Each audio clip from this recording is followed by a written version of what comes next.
तो हेलो दोस्तों, आप सभी का स्वागत है हमारे इस यूट्यूब चैनल में। आज देखेंगे सौरमंडल से संबंधित कुछ प्रश्न। ठीक है, तो यदि आप किसी कॉम्पिटेटिव एग्जाम की तैयारी भी कर रहे हैं तो ये क्वेश्चन बहुत इंपॉर्टेंट है, तो इसका पार्ट 1 है। ठीक, तो चलिए वीडियो को स्टार्ट करते हैं। पहला है कि सौरमंडल सूर्य के चारों ओर चक्कर लगाने वाले ग्रहों, धूमकेतु तथा अन्य आकाशीय पिंडों के समूह या परिवार को क्या बोला जाता है? सौरमंडल कहा जाता है। ओके, आगे देखेंगे कि सी ऑफ ट्रिक्विलिटी कहाँ स्थित है? तो आंसर होगा चंद्रमा पर। अगला है अंतरिक्ष में कुल कितने तारामंडल हैं, यानी कि अंतरिक्ष में कुल कितने तारामंडल हैं? तो आंसर होगा 89। ओके, आगे देखेंगे आकार के अनुसार ग्रहों का घटता क्रम क्या है? आकार पे इनका घटता हुआ क्रम क्या होगा? पहले आता है बृहस्पति जो कि सबसे बड़ा है, फिर शनि, फिर अरुण, फिर वरुण, फिर पृथ्वी, फिर शुक्र, फिर मंगल और बुध आता है। ठीक, करेक्ट। आगे देखेंगे उत्तरी गोलार्ध में सबसे बड़ा दिन कौन सा है? तो आंसर होगा 21 जून। उत्तरी गोलार्ध का सबसे बड़ा दिन होता है। आगे है कि एक कैलेंडर वर्ष में अधिकतम कितने ग्रहण हो सकते हैं, यानी कि अधिकतम से अधिकतम कितने हो सकते हैं? ये 7 होंगे। ठीक, तो अगला है कि एक स्थान पर आने वाले अगले 4 ज्वार में कितना विलंब होता है? यानी कि 26 मिनट का। यानी कि एक स्थान पर आने वाले अगले ज्वार में, यानी कि कोई ज्वार अभी आया, उसके अगले ज्वार में कितना टाइम होगा? वो होता है 26 मिनट का। ठीक, क्योंकि 26 मिनट के पहले नहीं आ सकता है, कहने का मतलब ये हुआ। अगला है कि कर्क रेखा किस महाद्वीप से नहीं गुजरती है? तो आंसर होगा दक्षिण अमेरिका से। ठीक, बाकी से आती है। अगला है कि का हीरा का समय ग्रीनविच से 2 घंटे आगे है, यह स्थित है कहाँ पर? 30 अंश पूर्वी देशांतर पर स्थित है। ठीक है, तो आगे देखेंगे किन दो ग्रहों की घूर्णन तथा परिक्रमण की दिशा पश्चिम से पूर्व नहीं होती है? तो आंसर होगा शुक्र तथा यूरेनस की। ठीक, अगला देखेंगे कि आकाशीय पिंड को पृथ्वी पुत्र कहा जाता है? तो आंसर होगा चंद्रमा को कहा जाता है क्या? पृथ्वी का पुत्र कहा जाता है। ठीक, अगला है कि किस उपग्रह को जीवाश्म ग्रह कहा जाता है? तो आंसर होगा चंद्रमा को। ठीक, आगे देखेंगे कि किस ग्रह के चारों ओर स्पष्ट वलय हैं? तो दोस्तों, तो आंसर होगा शनि। ठीक, अगला है कि किस ग्रह को पृथ्वी की बहन कहा जाता है? पृथ्वी की बहन के नाम से जाना जाता है। ठीक, तो आंसर होगा शुक्र को कहा जाता है। अगला है कि किस ग्रह को सुंदर का देवता कहा जाता है? तो आंसर होगा शुक्र को कहा जाता है। ठीक, किस तिथि को उत्तरी गोलार्ध में सबसे छोटा दिन होता है? तो आंसर होगा 22 दिसंबर को सबसे छोटा दिन होता है उत्तरी गोलार्ध में। ठीक, आगे के किस देश में अर्धरात्रि को सूर्य दिखाई देता है? तो आंसर होगा नॉर्वे में। आगे देखेंगे किसने माना था कि पृथ्वी पूरे ब्रह्मांड का केंद्र है? किसने माना था कि पृथ्वी पूरे ब्रह्मांड का केंद्र है? तो आंसर होगा टोलेमी ने। करेक्ट। अगला है कि किस विद्वान ने पहली बार कहा था कि पृथ्वी गोल है?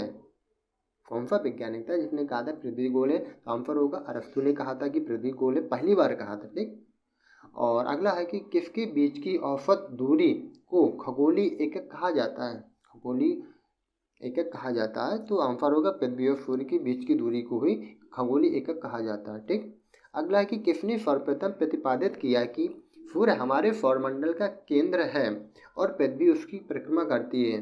तो आंसर होगा कॉपरनिक ने कहा था। किसने कहा था? कॉपरनिक ने। ठीक दोस्तों, आगे बढ़ते हैं कि इस ग्रह के चारों ओर घूमने वाले पिंड को क्या कहते हैं? इस ग्रह के चारों ओर घूमने वाले पिंड को कहा जाता है उपग्रह कहा जाता है। ठीक ठीक, आगे है कि किरण नक्षत्र सिद्धांत के प्रतिपादक थे? तो आंसर होगा एस चंद्रशेखर। करेक्ट। और आगे है कौन सा खगोलीय पिंड रात की रानी का लाता है? आंसर होगा चंद्रमा। रात की रानी को लाता है, मतलब चंद्रमा को कहा जाता है। ठीक, और अगला है कि कौन सा ग्रह अपने अक्ष पर एक चक्कर पूरा करने में लगभग उतना ही समय लेता है जितना कि पृथ्वी? तो आंसर होगा मंगल। ठीक, अगला देखेंगे कि कौन सा ग्रह सूर्य और पृथ्वी दोनों से सर्वाधिक दूरी पर स्थित होता है? तो आंसर होगा नेपच्यून। ठीक। कौन सा ग्रह सूर्य का चक्कर सबसे कम समय में लगाता है, वो होगा बुध, क्योंकि बुध सूर्य के पहला ग्रह होता है, पहला आता है, ठीक। तो पास में होगा, पास में होगा, तो पास में होने की वजह से सबसे कम समय में लगा लेता है, ठीक। आगे देखेंगे कौन सा ग्रह सूर्य की परिक्रमा 88 दिनों में पूरी करता है, तो आंसर होगा बुध, ठीक। अगला है कि कौन सा ग्रह हरे प्रकाश को उत्सर्जित करता है, आंसर होगा वरुण, ठीक। अगला देखेंगे कौन सा तारा सर्वाधिक समीप है, तो आंसर होगा सूर्य। कौन सा सुबह का तारा कहलाता है, यानी कि सुबह के तारा के नाम पे किसे जाना जाता है, तो आंसर होगा शुक्र को, ठीक। अगला क्वेश्चन है कौन सा खगोलीय पिंड रात की रानी कहा जाता है, तो आंसर होगा चंद्रमा, यानी कि चंद्रमा को रात की रानी के नाम से जाना जाता है, ठीक, क्योंकि वो रात में ही निकलती है, ठीक। तो दोस्तों, तो फिर चंद्रमा को रात की रानी के नाम से जानते हैं, ठीक। अगला है कि कौन सा ग्रह सूर्य का चक्कर सबसे कम समय में लगाता है, तो आंसर होगा बुध को। अगला है कि कौन सा ग्रह सूर्य के सबसे निकट है, तो आंसर होगा बुध। कौन से ग्रह जिनके उपग्रह नहीं हैं, ऐसा कौन सा ग्रह जिनके उपग्रह नहीं है, जैसे पृथ्वी का तो चंद्रमा है, उसी प्रकार से बुध और शुक्र का कोई उपग्रह नहीं है, ठीक। और अगला है कि कौन से ग्रह में सर्वाधिक प्राकृतिक उपग्रह अथवा चंद्रमा है, यानी कि शनि पर से अधिक है, ठीक। अगला है कि क्षुद्र ग्रह किन ग्रहों के बीच में पाए जाते हैं, क्षुद्र ग्रह होते हैं किन किन के बीच में पाए जाते हैं, तो मंगल और बृहस्पति के बीच में पाए जाते हैं, क्या क्षुद्र ग्रह, ओके। तो कहाँ, मंगल और पृथ्वी के बीच में पाए जाते हैं। अगला है कि ग्रहों की गति के नियम का पता किसने लगाया था, ये लोग गिर के भी घूमते भी हैं, नहीं घूमते, इसका पता सबसे पहले केपलर ने लगाया था। इनकी गति होती है कि नहीं होती, तो सबसे पहले पता केपलर ने लगाया था दोस्तों। तो आगे है कि चंद्र ग्रहण कैसे होता है, बात यदि चंद्र ग्रहण की आती है, तो इसका आंसर होगा कि जब पृथ्वी सूर्य और चंद्रमा के बीच में आ जाती है, जब यानी कि सूर्य ऊपर चंद्रमा नीचे और पृथ्वी बीच में आ जाए, तो पृथ्वी की जो छाया है तो चंद्रमा पर पड़ती है, जिससे चंद्रमा दिखाई नहीं देता है, तो क्या होता है, चंद्र ग्रहण पड़ता है। अगला क्वेश्चन है कि चंद्र ग्रहण कब होता है, तो चंद्र ग्रहण हमेशा पूर्णिमा को ही होता है, ठीक। तो चंद्र ग्रहण किस तिथि को होता है, तो पूर्णिमा को होता है, यानी कि दो में से कोई भी क्वेश्चन आ सकता है दोस्तों कि चंद्र ग्रहण किस तिथि को होता है, तो कोई तिथि निर्धारित नहीं, मतलब कि डेट नहीं है, तो ये पूर्णिमा को होता है। और चंद्र ग्रहण कब होता है, तो पूर्णिमा को होता है, ठीक। चंद्र ग्रहण होता है तब, कब होता है चंद्र ग्रहण, जब पृथ्वी सूर्य चंद्रमा के बीच में आ जाए, ठीक। अभी क्वेश्चन आया था ऊपर। तो आगे देखेंगे चंद्रमा का व्यास कितना है, तो चंद्रमा का व्यास तो 3475 किलोमीटर है, 3475 किलोमीटर। आगे की चंद्रमा की पृथ्वी से दूरी कितनी है, चंद्रमा से पृथ्वी की दूरी या फिर पृथ्वी से चंद्रमा की दूरी कितनी है, तो आंसर होगा 2,82,000 किलोमीटर। आगे है कि चंद्रमा के प्रकाश को पृथ्वी तक पहुंचने में सही है, तो चंद्रमा के प्रकाश को पृथ्वी तक पहुंचने में कितना समय लगता है, तो आंसर होगा 2 सेकंड से कम। आंसर क्वेश्चन आ भी सकता है इस टाइप से कि चंद्रमा का प्रकाश पृथ्वी तक कितनी टाइम में पहुंचता है, कितनी देर में पहुंचता है, क्वेश्चन कुछ भी हो सकता है, तो आंसर होगा 2 सेकंड से कम में भी, ठीक। और अगला है कि चंद्रमा पर स्थित सबसे ऊंचा पर्वत का नाम क्या है, बताइए, चंद्रमा पर भी पर्वत है, तो सबसे ऊंचा पर्वत कौन सा है, आंसर होगा लीबनिट्ज़ पर्वत, कौन सा, लीबनिट्ज़ पर्वत, करेक्ट। अगला है कि चंद्रमा पृथ्वी का चक्कर कितने समय में पूरा करता है, तो आंसर होगा 27 डेज 7 आवर 23 मिनट, ठीक।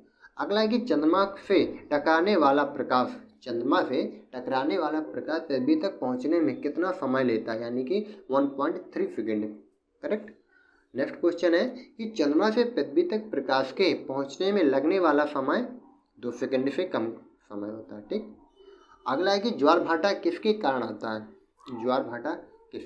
है, तो आंसर होगा सूर्य व चंद्रमा के अपकेंद्र व आकर्षण बल के कारण। अगला है कि ज्वार भाटा की स्थिति में सबसे अधिक प्रभाव किसका होता है, तो आंसर होगा चंद्रमा का, ठीक। अगला है कि डायमंड रिंग की घटना कब होती है, तो आंसर होगा सूर्य ग्रहण के दिन पे, ठीक। अगला है कि डायमंड रिंग की घटना किस समय होती है? सूर्य ग्रहण के समय पे। ओके। अगला है कि दक्षिण गोलार्ध में सबसे बड़ा दिन कौन सा होता है?